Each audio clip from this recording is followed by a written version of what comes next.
Hi guys, this is Movies in a Nutshell, and today we're looking at the 2020 horror movie Bloody Hell, directed by Alistair Grierson. Spoilers ahead. In Helsinki, Finland, a girl runs away from her home, escaping through the dark woods. The girl, Alia, runs as fast as others are closing into her. She reaches a local dock, trying to escape from adults wearing weird masks. As they corner her near the waters, she jumps straight into the water even though she can't swim. Alia sinks for a while, only for someone to pick her back up. In Boise, Idaho, Rex, a local veteran, visits a bank to see a teller named Maddie, who he has a crush on. The two flirt in line, side-eyeing each other. While the two try to arrange dinner plans, several armed robbers force their way into the bank, wearing devil masks.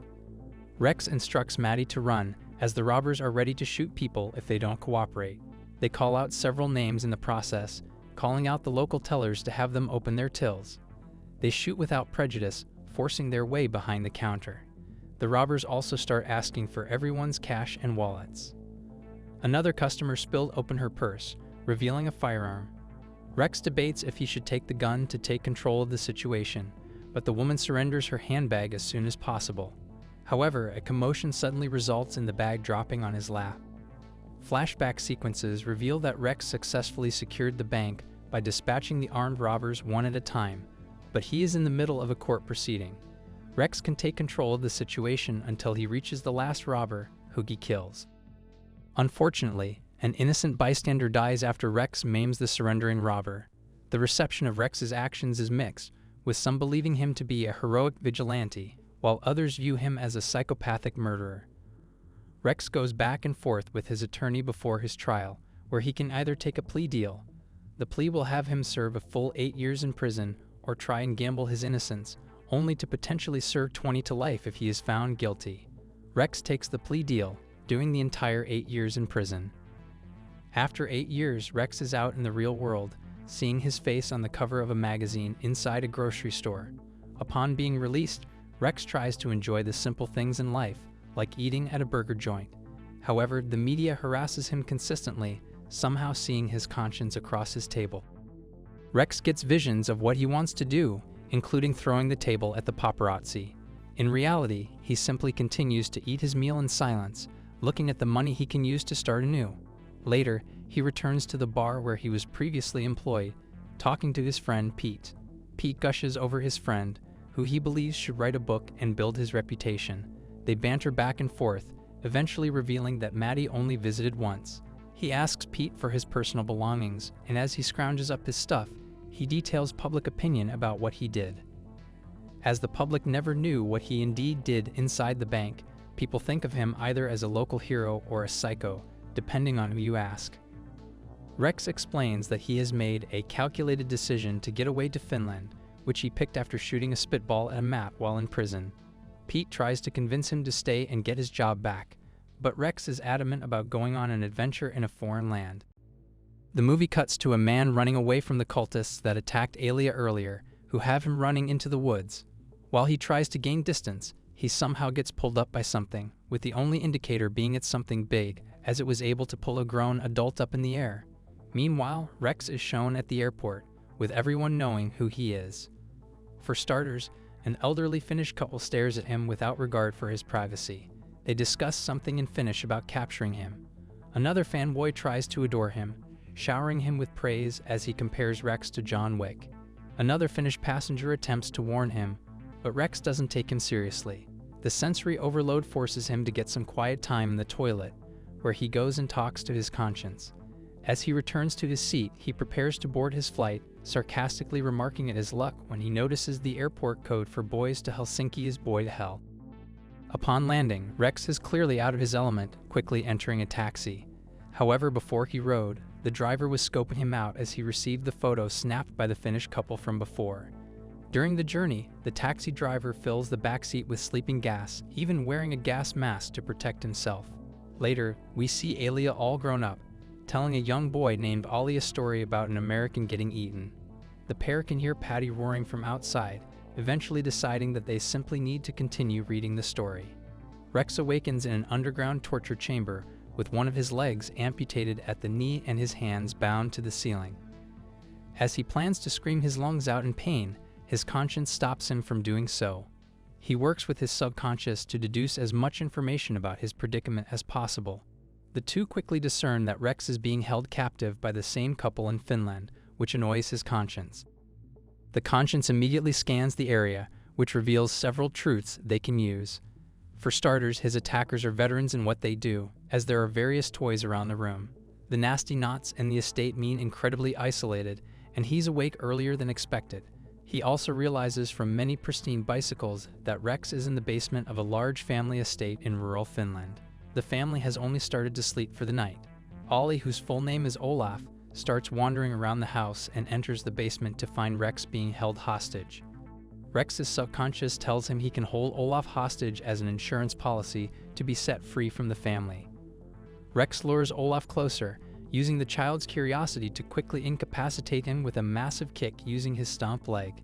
He traps him between his legs as Alia searches for him. As she sees the current predicament, Rex negotiates with Alia to free him in exchange for not killing Olaf. However, Rex bickers too much with his subconscious as he creeps out on how beautiful Alia is. This forces him to snap and lose his hold on Olaf, allowing Alia to retreat with a wounded Olaf upstairs. He tries to ask her if she's one of them, only to see the memory of Maddie abandoning her. To protect Rex, she claims Ollie fell out of bed, and he's beyond simple fixing. Forcing the family drives the unconscious child to the hospital. The family then isolates her even further, as it seemingly cares more about its male children. The entire family leaves, giving her time to figure everything out. She then fantasizes about being married to Rex and comes back downstairs to clean and dress his wound, professing her affection for Rex. However, the family immediately discovers the truth about the situation, forcing all the siblings to rush back home. Meanwhile, as Rex argues with himself about how smoking hot Alia is, she returns to the basement, eventually admitting that she likes him. Alia explains that her family, mainly her eldest brother Patty, are cannibals who will eat Rex piece by piece. Patty, born a monster, forced the family to continue searching for unknowing victims, mainly from America. The family, unable to find a substitute for human flesh, resorted to kidnapping. Alia has been an outcast in her family, especially with her mother. She has always tried to escape from her family's clutches of her non-violent tendencies, but has remained unsuccessful. As punishment, she is groomed to be Patty's new handler. Alia, however, refuses to help Rex escape, as she is confident that Rex cannot stop her family. Rex and Alia bond over their traumatic pasts, especially with their eccentricities. Rex assures her that if they escape the place, he will tell his entire life story over dinner. Alia leaves Rex with a small knife to cut his ropes, but her brothers return in time to stop either. Rex is unable to cut himself loose while they catch Alia. Uncle Ardo injects him with sedatives that knock him down again. While unconscious, Rex gets a flashback recounting the events during the bank robbery. Rex starts to eliminate each robber, eliminating them one by one. Rex frees the hostages, taunting a dying robber while mercilessly shooting another in the groin, causing him to collapse but accidentally discharge his gun into a closer, where a woman was hiding. A censored version of the bank's security footage came out on YouTube, with various people watching, building Rexy's fan base as they championed Rex and his heroics. During his trial, Rex shows no regret for his actions as he treats his actions as precedent to what the robbers were doing. He claimed the robbers were violent while justifying that he didn't want the one he spared to be able to reproduce. The robber he shot held Maddie hostage, who Rex bamboozled by saying he doesn't value her life. Later, she pays for his heroics by visiting Rex in prison, asking to be left alone so she can recover from the trauma she experienced. Rex is then shown talking to his cellmate in prison, explaining that he cannot outrun his problems and must accept his fate.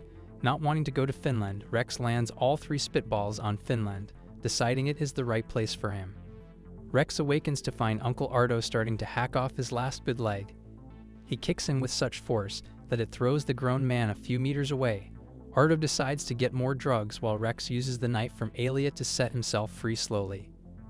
As Ardo is about to stab him with a knife, Rex frees himself in time, giving him a chance to plant the blade on the side of his head, killing him in one fell swoop. The twins decide to sleep, giving him more time to plan his escape. He starts scrounging the basement for objects he can improvise into weapons, finding several useful implements like a flare gun, a combat knife, a whip, and other items. He and his subconscious argue over saving Alia, or not before escaping, reluctant to have a woman in his life, fearing she'll be another Maddie. After stumbling up the stairs with a golf club as a makeshift prosthetic leg, Rex realizes it is now morning. When he was unconscious, the two brothers had gone to bed, Alia had been imprisoned, and the parents had left again. He is still traumatized by the recent events, seeing visions of the family ready to murder him. Rex opens the door into the light, realizing he needs her as much as she needs him. After the parents return home, they recognize Rex has escaped. The family debates if they should flee, knowing the authorities might show up. The father decides for them to stay the night in a hotel, claiming Rex will likely die to his wounds or wild animals before he reaches the nearest police. While debating their possible courses of action, the father and one of the brothers mysteriously die as they receive minor wounds in their chests. Rex is shown hiding beneath the table with a nail gun, with every nail passing through their bodies. He finishes the job by nailing the other twin's foot on the floor, immobilizing him in the ruckus. A fight erupts with the remaining twin fighting off Rex, but the former's melee skills prove to be lacking. The twin hits their mother with Rex's bag, making her unconscious. As the twin tries to mind his mother, Rex kills him by throwing knives at his chest, while Alia strangles her mother. She admits she has mixed emotions from the event, sharing the moment with Rex. However, the fighting draws Patty out of hiding, revealing him as a grotesque giant. Patty smacks Rex across the room, seeing his entire family dead on the floor. Rex shoots the monstrous mammoth of a man with a flare gun, but it bounces off of him. Patty throws him around, finding his severed lower leg in the family's fridge. He discovers that the leg has a jagged bone still intact. As Patty grapples with a gigantic bear hug, Rex jams the sharp bone into Patty's throat, killing him instantly. Alia says they're safe as the two share a moment as she drives them away. Rex's subconscious praises him, realizing he is no longer needed, and he disappears. Alia and Rex discuss taking Olaf from the hospital, later showing the couple back in the United States. Rex explains to his friends at a party how they met. We discover that Alia has the potential to be a psychotic killer herself, as she gets jealous when a woman puts her hand on Rex's arm. Alia imagines killing her with a cleaver to the throat, but she gets to control her murderous intent on time. Rex mentions he killed Alia's entire family, and everyone in the room stares at him in shock, except for one man who thinks it's dark humor.